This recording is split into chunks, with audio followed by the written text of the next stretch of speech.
Assalamualaikum warahmatullahi wabarakatuh. Nama saya Farel Farizki dengan NIM 3311911023.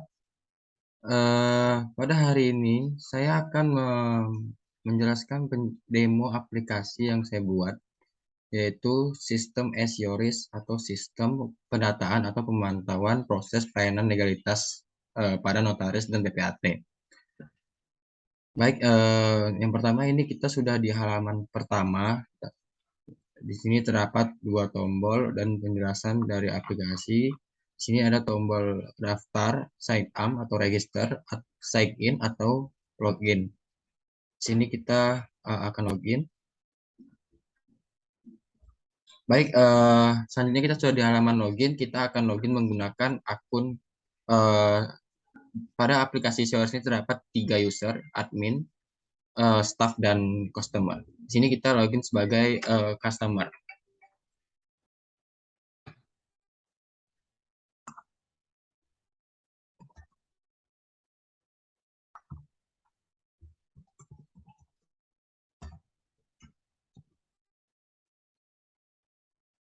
Baik, kita sudah berhasil login ke dalam aplikasi. Di sini adalah halaman utama admin, di mana di sini menampilkan beberapa pengajuan-pengajuan adalah statistik dari terdapat 4 identifikasi. Yang pertama diajukan, ditolak, diproses, dan selesai. Selanjutnya bawahnya adalah halaman untuk tampilan pengumuman. Dapat menu-menu seperti profile, di mana pada profile ini bisa merubah data profile akun dan juga bisa merubah password. Di sini juga terdapat daftar pengajuan. Kemudian ada menu karyawan dan akun, di mana admin bisa mengelola data menu karyawan dan akun. Kemudian ada juga hak akses admin untuk mengelola data-data customer yang ada pada aplikasi ini. Selanjutnya ini adalah jenis pelayanan, yaitu jenis pelayanan di mana admin menyediakan oleh customer. Selanjutnya ada menu syarat dan informasi, kemudian ada menu laporan, dan yang terakhir logout. Yang pertama saya akan menjelaskan gimana admin ini jika ia ingin mengubah profile. Di sini pilih menu profile, lalu change profile. Kemudian saya contoh misalnya.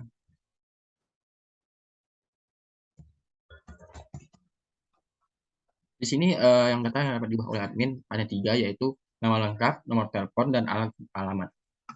Selanjutnya tekan simpan perubahan data profile, akan muncul. Kemudian pada admin ini juga bisa merubah paling menu change password. Di sini terdapat 3 form. Yang pertama memasukkan password lama, kemudian password baru, dan password baru yang ulang. Di sini admin harus mengingat password yang lama. Kemudian pada password baru ini ada ketentuan-ketentuan untuk memasukkannya, yaitu harus menggunakan huruf kapital dan menambahkan simbol. Seandainya saya buat tidak ada simbol dan ataupun tidak ada kapital, maka muncul pesan seperti ini. Password Anda tidak dapat diperbarui. Kan password yang sesuai ketentuan,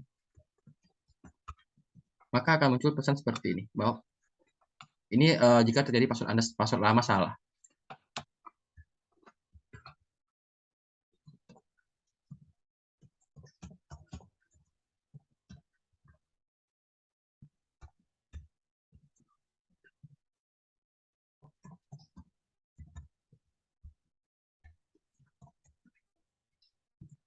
Ini jika password lama benar dan password baru sesuai ketentuan dan kombinasinya sama, maka password. Selanjutnya di sini adalah untuk akses admin, yaitu melihat data. Di sini admin dapat melakukan perubahan pada pengajuan. Di sini terdapat tombol aksi. Setelah menekan aksi, Anda akan masuk ke halaman selanjutnya, di mana admin biasanya melakukan perubahan pada status pengajuan dan catatan status. Contoh ini saya ubah menjadi pemulihan proses, kemudian sedang.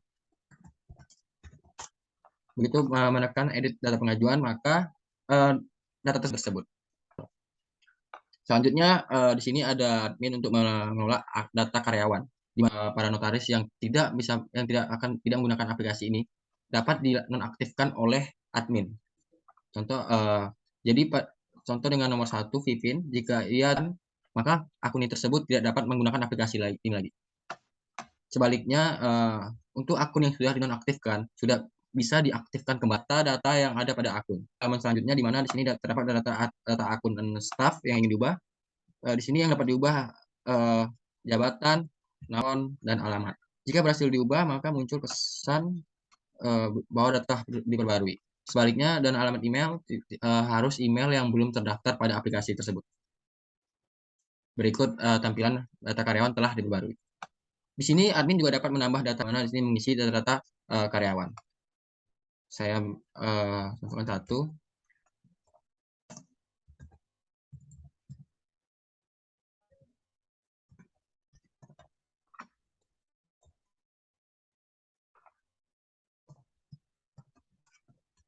Di sini harus email yang belum terdaftar pada aplikasi.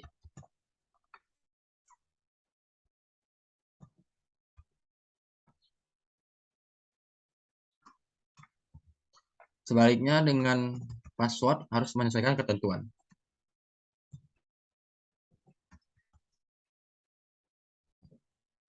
Di sini level aksesnya sebagai staff.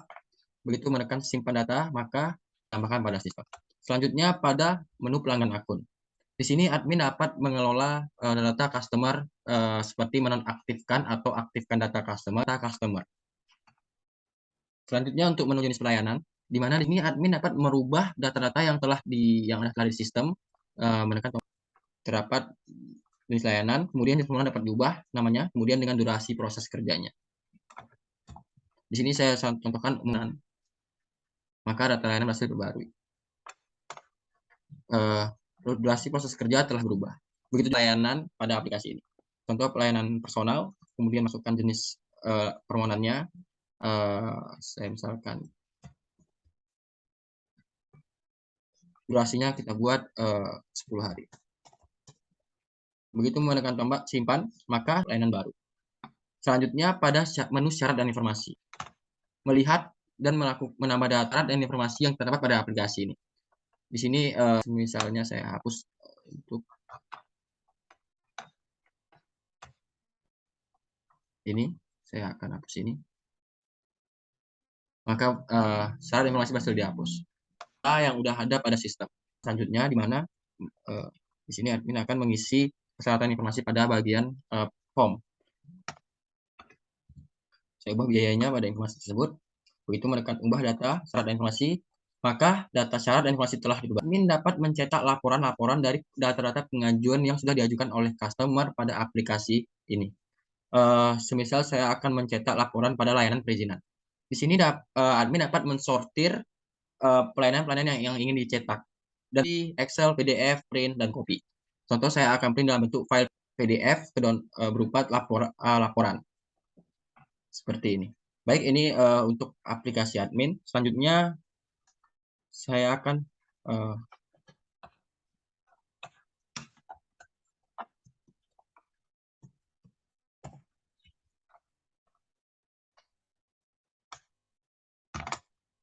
pada aplikasi staff tidak jauh berbeda. Staff tidak dapat mengelola data-data akun yang ada pada sistem seperti data customer, data staff melakukan proses untuk melihat data pengajuan, mengelola data pengajuan, mengelola jenis pelayanan, dan mengelola syarat informasi dan mencetak laporan. Selanjutnya saya akan login menggunakan customer. Di sini sini.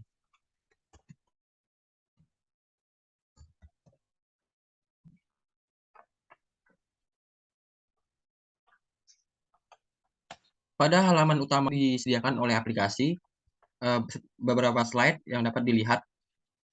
Kemudian di sini ada menu-menu untuk customer, di mana ada profile, di mana profile itu customer dapat merubah data profile dan merubah data password. Kemudian di sini ada daftar permohonan atau men-tracking proses pelayanan yang telah diajukan. Dan di sini ajukan permohonan, di mana untuk customer tersendiri untuk mengajukan pelayanan pada aplikasi ini. Selanjutnya ini ada menu syarat dan informasi, di mana admin sebelum mengajukan pelayanan. Berikut saya akan contohkan untuk customer, di mana dia akan mengajukan permohonan. Di sini saya contohkan dia akan mengajukan permohonan layanan PPAT atau pertanahan. Selanjutnya custom form untuk mengisi pengajuan. Di sini ada beberapa form dan juga harus mengupload PDF ataupun zip dengan maksimal 20 MB. Di sini saya akan mencoba mengajukan baik nama legalitas tanah dengan form yang diminta. Di sini harus menggunakan PDF. Saya contoh, saya akan upload. Saya akan mengisi form kembali. Setelah form ini diisi, maka tekan ajukan permohonan, maka akan tersimpan pada aplikasi bahwa customer telah mengajukan pelayanan PPAT ataupun pertanahan. Maka akan muncul pesan bahwa permohonan telah berhasil diajukan. Di sini customer akan diarahkan langsung ke halaman monitoring tracking progres pengajuan, di mana pengajuan-pengajuan yang telah dia ajukan dapat melihat status dan catatan dari admin ataupun staf notaris PPAT. Di sini customer juga dapat melihat berkas yang telah diupload. Gimana caranya untuk melihat syarat dan informasi. Di sini terdapat halaman syarat dan informasi di mana sebelumnya customer harus memilih layanan dan permohonan. Contoh di sini customer ingin melihat syarat dan informasi terkait permohonan akta perjanjian kerjasama. Maka akan muncul syarat dan informasi terkait pelayanan tersebut. Baik, di sini customer akan logout, di mana di sini saya akan menjelaskan untuk register pada aplikasi ini. Akan muncul form seperti ini. Saya akan isi.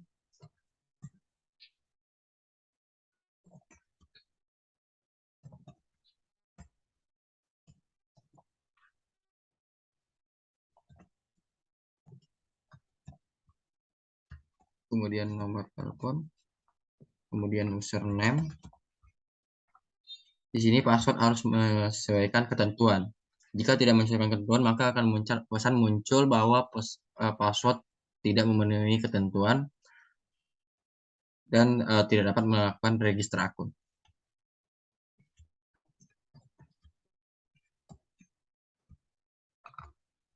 Sebaliknya, pada register ini, pada saat mendaftar, si customer harus mendaftar password yang sama. Jika tidak, maka akan pesan muncul password tidak dapat akun tidak dapat didaftarkan atau kombinasi password tidak sama.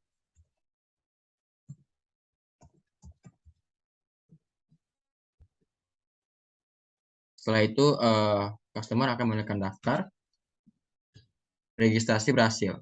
Maka si customer akan diarahkan ke halaman login untuk melakukan login.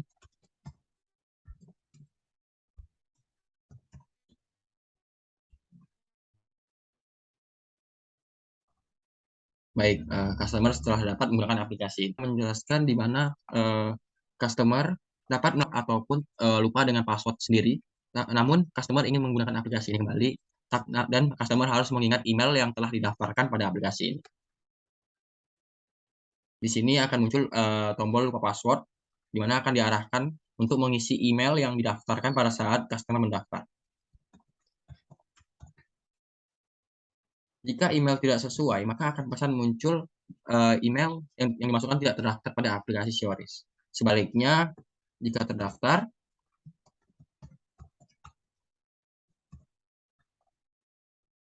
maka akan pesan muncul telah mengirim kode verifikasi kepada email yang terdaftar. Di sini akan dilanjutkan ke halaman selanjutnya, yaitu mengisi kode verifikasi yang dikirimkan oleh aplikasi kepada email. Di sini akan masuk. Selanjutnya menekan verifikasi, di mana jika kode sesuai, maka akan dilanjutkan ke halaman selanjutnya, yaitu mengisi password baru dan password yang kedua. Di sini juga harus mengisi password sesuai ketentuan, di mana harus menggunakan kapital dan menambahkan simbol.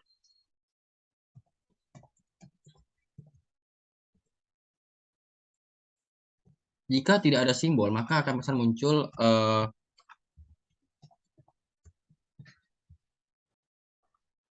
password harus disertai dengan kapital, angka, dan simbol. Sebaliknya, jika diisikan dengan benar,